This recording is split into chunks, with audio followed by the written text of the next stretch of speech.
So, are things eating at you, and then that causes you to be face down in a bucket of ice cream at the end of the day, sitting on that couch, binge watching Netflix? Well, I get you, because that's who I used to be, and that's what I used to do. And I'm here to show you that there is another way. So I'm Karen Shabel, and I'm a weight loss coach for nurses. But how I do this weight loss thing is so different than all the diets out there. And how I know is because for 30 years, I struggled with losing weight until I figured all this out and I lost 100 pounds. And that was 12 years ago. So I'm here to show you a whole other way. And the other way is learning that, we think that our lives are separate, that here's the diet and the exercise to lose weight. All we do is have to, eat this way. And we've separated out our life. But guess what? It's not the way it works. That's not the way it works. Losing weight isn't two separate things. Everything going on in your life, how you cope with it, what it does to you, everything affects the losing weight. That's what I didn't realize. I tried for those 30 years, all the diets. Yeah, they were a little bit different foods, this and that, but they were really about the same thing, the food and the exercise. But when I went to this coaching program, and they showed me this, my life is affecting everything, like is affecting me losing weight, is affecting me being happy, being confident. That's when everything shifted for me.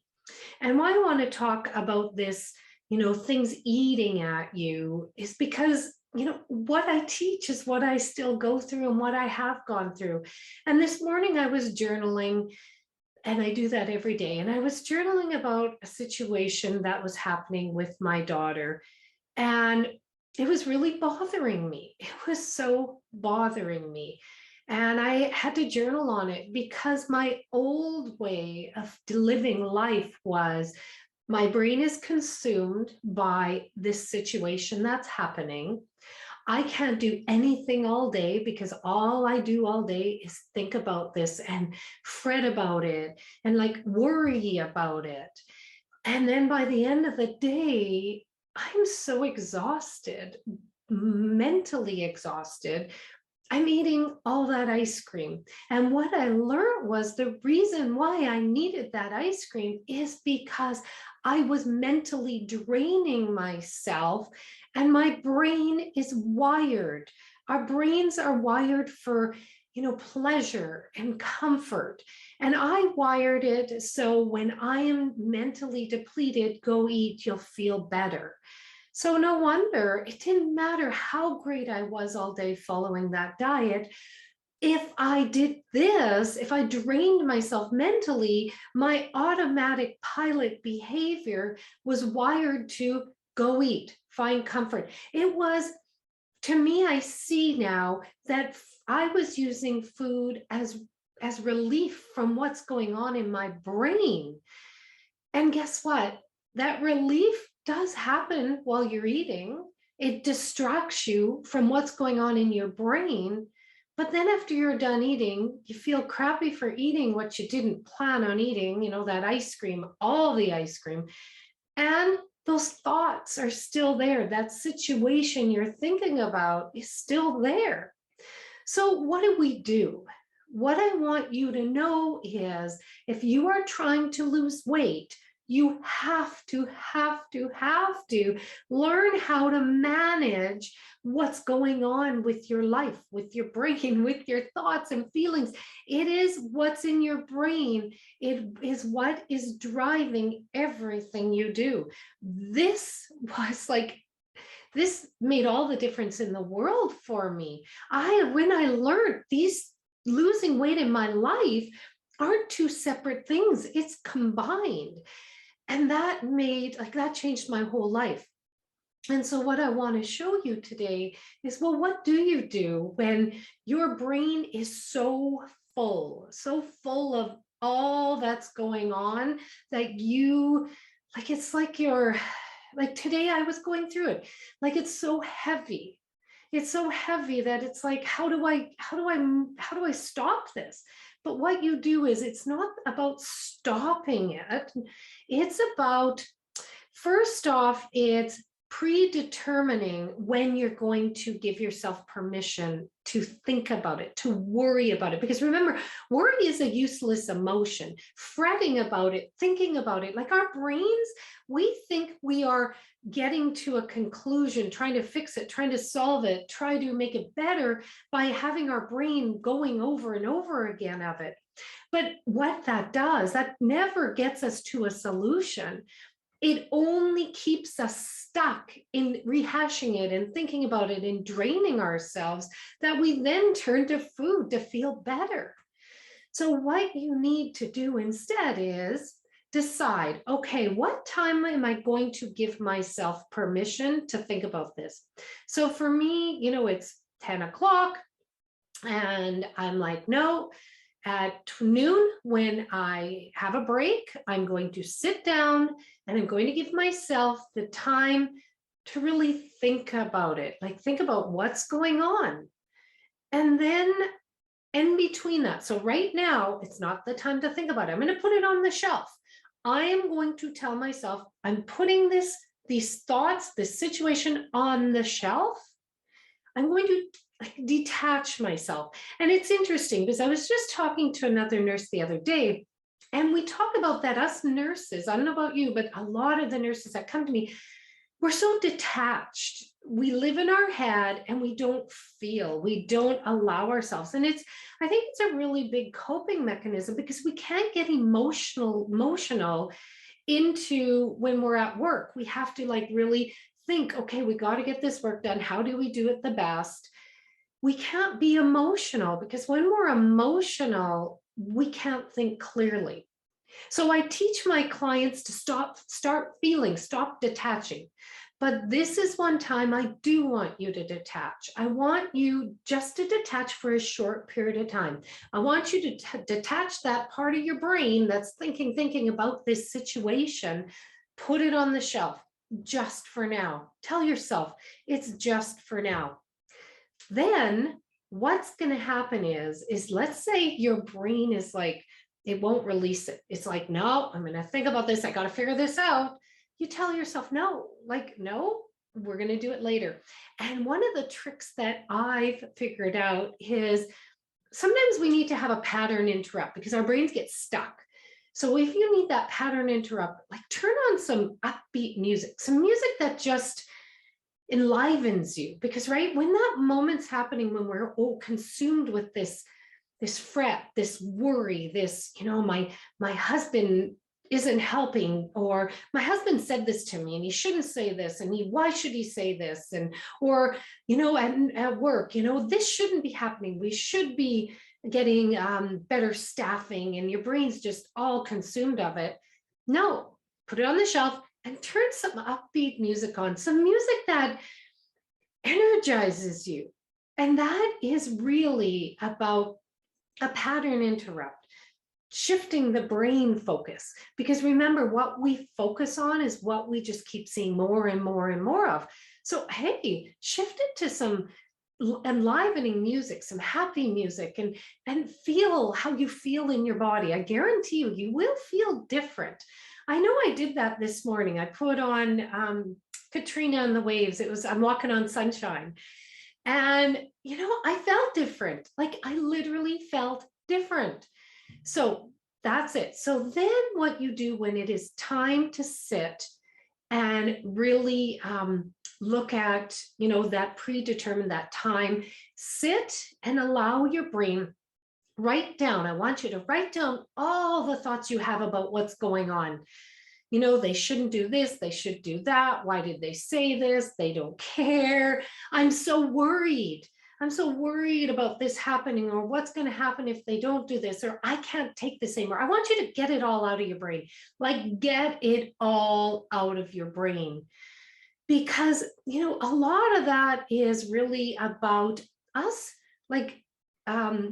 it's us looking into the future of all that could happen. But do we have control over that? We don't. We don't have control over what's going on. We don't have control over a situation. We don't have control over other people, what they do, what they say. Like at the hospital, if you believe that you should be better staffed, that you shouldn't have this workload, and your brain is consumed with that, what can you do about that? What control do you have on that? That's what I want you to see. Like right now, I don't know about you, but before I left nursing, I was in a really toxic space. Like my manager was the things that he and then another one took over and she, both of them were doing, I totally didn't agree with.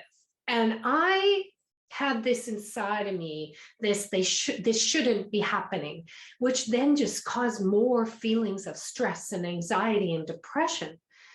So instead, what I learned and how I finally, realized this is happening, but it's not happening to me. I get to choose what happens to me. And it's about what do I want to think and feel in this moment. That's the only thing we have control over. If we fill our head, like think about it, if we fill our head up with all of that, we're giving them control of our brains. Everything they are doing, we're allowing to take over our brains. Stop it. Take your power back. How you take your power back is learning that what you do have control over, and then you focus on that. Remember, what you focus on is what you can see more of. So focus on, okay, what can I do in this moment that will help me feel just a little bit better, that will help take this, like I call it this edge off. What can I do in this moment? What can I think? So let's take, for example, at work and this workload. What can I do? What control do I have? Well, I can think, you know what? This is what I've been given. This is what it is. But what can I do to make this just a little bit easier today? Like focus on that, not on this shouldn't be happening. Why is this happening? Like think about it. How do you feel when you tell yourself that, this shouldn't be happening. This isn't right. I can't stand this. I can't take this. I don't know if I can do this anymore. I know for me, it feels pretty darn heavy in me. And when you're feeling that way all day, how do you end up eating at the end of the day? No wonder you're snacking in the evening. I get it. Like I've been there and I've done it. But when you shift it, so allow what you're thinking, because I never want you to just, nope, I can't think this, because your brain is offering those thoughts, like allow them.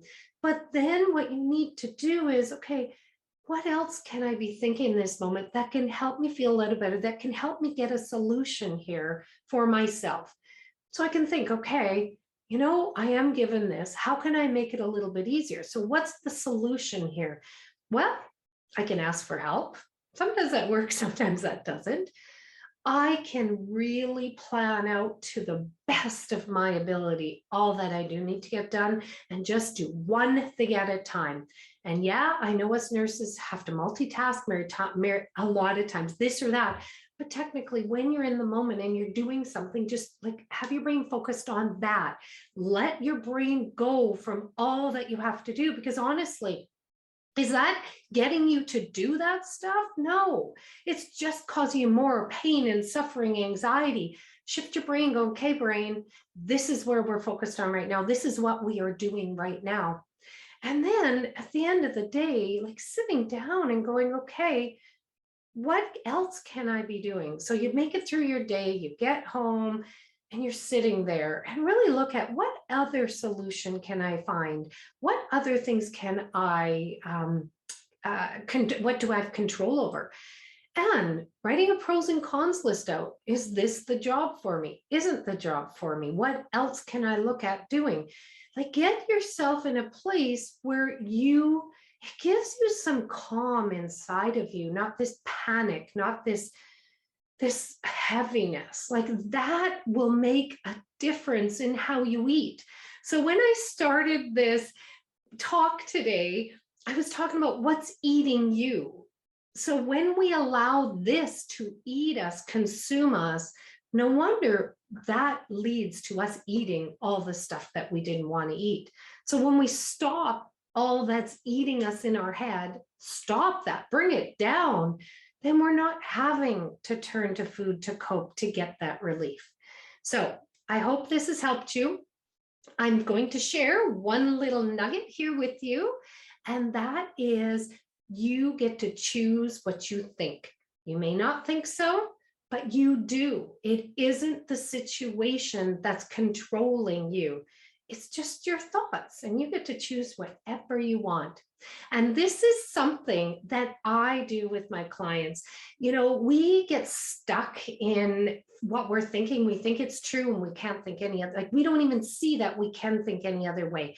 And if this is you and you need help, I am opening up my group program again. It's going to be opened in February, but if you know that you need help this year on shifting things so you can lose weight for the last time, and I guarantee you doing this work will also decrease the stress and busyness in your life, because that is what happened to me. I did this work that decreased the stress and the busyness, and the weight just came off like really so much easier. So if you want to get on the wait list for my group opening in February, please reach out to me at KarenShabel.com. There's a contact form. You can book a free appointment. And on that free appointment, we'll just talk about, is this the right fit for you? Because it has to be the right fit. It has to feel right for you, has to be the right fit. You have to want to do this and do the work, because I guarantee you, I mean, it's not a magic diet. It's not a magic solution. You have to put the work and the effort in, but I guarantee you, it is so worth doing this work. So have an amazing day. Bye-bye.